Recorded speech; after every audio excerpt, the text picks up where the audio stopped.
Então, bom dia, caros educandos e educandas dos segundos anos. A gente está iniciando o segundo semestre, né? No caso, o terceiro bimestre, né? E o conteúdo de matemática desse bimestre vai ser geometria de posição e poliedros. Então, a gente vai iniciar com o conteúdo de geometria de posição, que é os conceitos primitivos de geometria. Vamos lá. Então, vamos lá. Então, vamos aos conceitos primitivos de geometria, né? Primeiro a gente vai ver, né, dizer para vocês o que são esses conceitos primitivos. É o conceito de ponto, de reta, de segmento de reta e semi-reta. Esses são chamados de conceitos primitivos, ou seja, que não tem definição. São verdades da matemática que não aceitam demonstração e não tem definição. Então, o que há além do plano, né? No nosso dia a dia, existem várias figuras que são planas, e existem figuras que também não são planas. Por exemplo, o tampo da mesa, né, que é a tábua da mesa, dá a ideia para a gente de uma figura plana.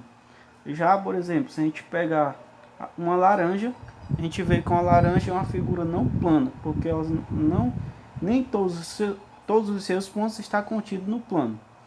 Em relação à geometria, podemos classificar essas formas em duas categorias, que são as planas, que eu já falei, e as não planas. A superfície do tampo da mesa é uma figura plana, enquanto, né, a laranja, que eu já falei, é uma figura não plana.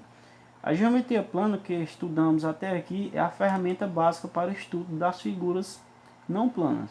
Através de seções, que são cortes, por exemplo, se a gente fizer o corte na laranja, a gente vai ter aí uma figura plana, que é uma seção, né, circular.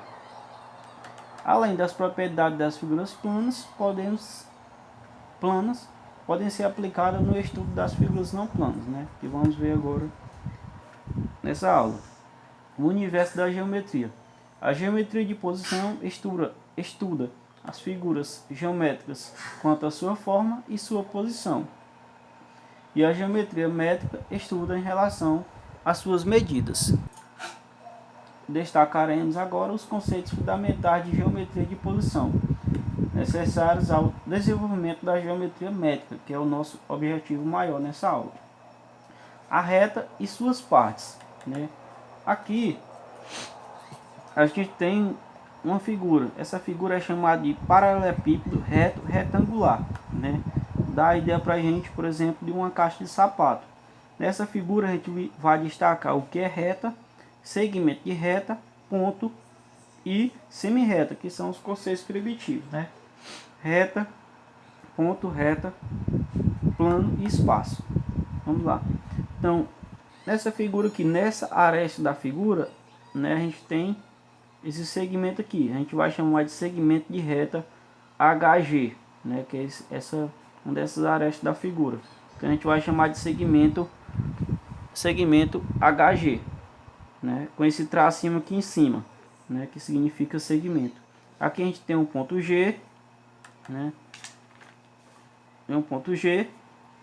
Aqui a gente tem uma reta. Essa reta ela pode chamar tanto de reta S quanto de reta EA, né?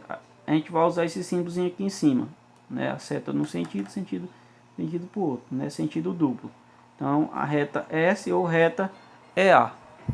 Aqui a gente tem, né, uma semi-reta CB. Ó, ela tem a origem no C e passa por B nesse sentido. A gente vai chamar isso daqui de semi-reta CB, né? Tem origem no C e passa por B.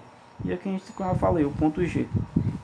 Então, a gente tem um postulado que diz assim, ó, dois pontos distintos determinam a reta. Por isso, a reta S, que é essa reta aqui, pode ser indicada também por reta EA, né? Reta EA ou reta AE, né? Com a setinha em cima aqui, sentido duplo. Quando um ponto pertence a uma reta, dizemos que a reta passa pelo ponto. Então, quando o ponto pertence a uma reta, dizemos que a reta passa pelo ponto. Então, a gente tem aqui, eu fiz o desenho para vocês aqui, né, de cada uma dessas figuras, que é o ponto, né? Aqui, por exemplo, a gente tem um ponto A no espaço. A gente tem a reta S, né? Reta S. Aqui a gente tem uma reta R. Nessa reta R, eu destaquei aqui, ó, um ponto A, um ponto B e um ponto C. Eu fiz esses dois desenhos aqui em cima. Partindo aqui do ponto B para esse sentido, passando por A, a gente tem a semi-reta BA, porque a reta sentido, ó, no sentido de A, ou seja, origem no B, passando por A. E a gente tem também a semi-reta BC, tem origem no B, passando por C nesse outro sentido, então semi-reta BC. A gente tem também, né, tem outra a mesma reta R aqui. Nessa reta R eu destaquei o ponto A e o ponto B. Então, aqui dá pra gente perceber que é um segmento de reta AB, né, com tracinho aqui em cima que eu falei. Então, segmento de reta AB, o intervalo de A a B. Aqui a gente tem um plano, que é o plano alfa, né? Esse plano é formado no espaço, né, tanto por ponto ou por retas, né? Segmentos de reta, semi-retas. Tem um postulado também que diz que três pontos não colineares determinam o plano, né? O que são pontos colineares? São pontos que estão contidos, né, na mesma reta. Esses aqui são pontos não colineares, né? Então, três pontos não colineares, ponto A, B e C, determinam o plano. Usamos as letras gregas para nomear um plano, como a letra alfa, né, que é o plano alfa, a letra beta, a letra gama. Quando um ponto pertence a um plano, dizemos que o plano passa pelo ponto. Então, quando o ponto pertence ao plano, dizemos que o plano passa pelo ponto. Aqui a gente tem, ó, tem um plano alfa, né, e tem aquela figura lá, o paralelepípedo reto retangular. A gente vê, né, que uma das faces desse paralelepípedo está contida no plano, que é a face A, B, C, D. Então, essa face do paralelepípedo está contido no plano alfa, né? Considere novamente o paralelepípedo, né? Cada uma de suas faces é parte de um plano, que continua infinitamente além dos limites dessa face. Então, o plano alfa da caixa deve ser imaginado além dos limites da caixa. Outra definição aqui. Toda reta R contida em um plano alfa divide em duas regiões. A reunião da reta R com qualquer uma dessas regiões é chamada de semiplano de origem R. Então, a gente tem um plano alfa aqui, né? Nesse plano alfa eu tracei uma reta R. Então, a gente tem um semiplano de origem R, que inicia aqui na reta R desse lado. Tem dois semiplanos, né? Esse semiplano aqui, esse semiplano aqui do outro lado da reta R. Quando uma reta está contida em um plano, dizemos que o plano passa pela reta. Então, quando a reta está contida no plano, dizemos que o plano passa pela reta. O que são figuras planas e figuras não planas? Uma figura é plana quando todos os seus pontos pertencem a um mesmo plano. Por exemplo, se eu fizer um desenho no piso, né, no piso de casa, por exemplo, com giz, esse desenho, eu vou ter que todos os pontos do meu desenho vai estar contido no plano, né? Diferente, né, de figuras não planas, que é o que? Uma figura é não plana quando seus pontos não pertencem todos ao mesmo plano. Por exemplo, se eu botar essa caneta, né, um lápis aqui, na figura do tampo da mesa aqui, por exemplo, em cima dessa folha, né, a mesa aqui é o tampo da mesa plana.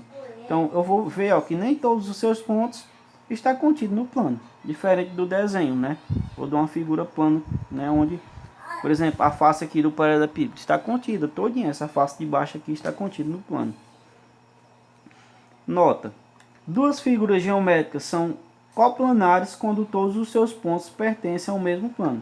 Então, vou dizer que duas figuras são coplanares quando todos os seus pontos pertencem ao mesmo plano. Então, são figuras coplanares. As duas estão contidas no mesmo plano. O que é espaço? Espaço e suas partes. Espaço é o conjunto de todos os pontos.